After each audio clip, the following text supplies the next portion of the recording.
నా పేరు ప్రసాద్, జైరాబాద్ డిపో కండక్టర్ని. గత 25 సంవత్సరాలుగా డిపోలో డ్యూటీ చేస్తున్నాను.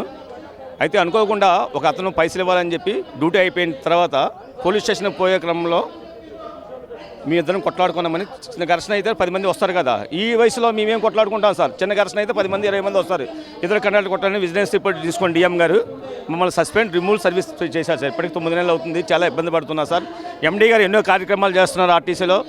ఆర్టీసీ ఉంటుందో పోతుందో అనే టైంలో మన ఎండీ గారు వచ్చి ఆర్టీసీని రక్షించారు. దయచేసి ఎండీ గారు రిక్వెస్ట్ చేస్తున్నాను, నా ఉద్యోగం నాకు ఇప్పించగలుగుతారని. నేను నాది ఇక్కడ కాదు సార్, శ్రీకాకుళం జిల్లా నుంచి వచ్చిన బతకడానికి. శ్రీకాకుళం జిల్లా నుంచి బతకడానికి వచ్చా.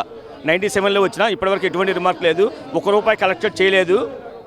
అనవసరంగా మీ డిపార్ట్మెంట్కి క్రమశిక్షణ చర్య ఉల్లంఘించామని చెప్పి మా డిఎం గారు సస్పెండ్ పర్ రిమూవ్ చేసి ఉన్నారు సార్. దయచేసి ఎండీ గారు నా ఉద్యోగం నాకు ఇప్పిస్తారని కోరుచున్నాను. ఎండీ గారు ఎప్పుడు ఉద్యోగం పోయింది మీది? మిమ్మల్ని ఎప్పుడు? సెప్టెంబర్ నెలలో సార్. సెప్టెంబర్ నెలలో కండక్టర్ మీరు? నేను కండక్టర్ 25 సంవత్సరాల నుంచి జైరాబాద్ డిపోలో చేస్తున్నాను సార్. నా ఇక్కడ కాదు సార్, ఇవి రూమ్ కిరాయి కూడా కట్టలేని పరిస్థితిలో ఉన్నాయి. ఎట్లా నా ఫ్యామిలీని ఎట్లా పోషించుకోవాలో నాకు తెలియట్లేదు సార్. అటువంటి పరిస్థితిలో ఉన్నా.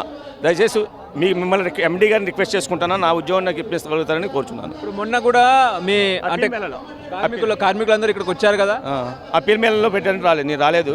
ఏమైనా ప్రెస్ మీట్లో చెప్తారంటే నా ఉద్యోగం ఇంకా ఇవ్వరేమోనని భయపడి రాలేదు. దయచేసి ఇప్పటికీ వాళ్ళకి వచ్చిందిగా, మరి వాళ్ళ 160 మందికి ఇచ్చారటగా. నా అప్పీల్ మేళ నాకు తీసుకోలేదు సార్. అప్పుడు సంగారెడ్డి రెసిడెన్స్ తీసుకోలేదు.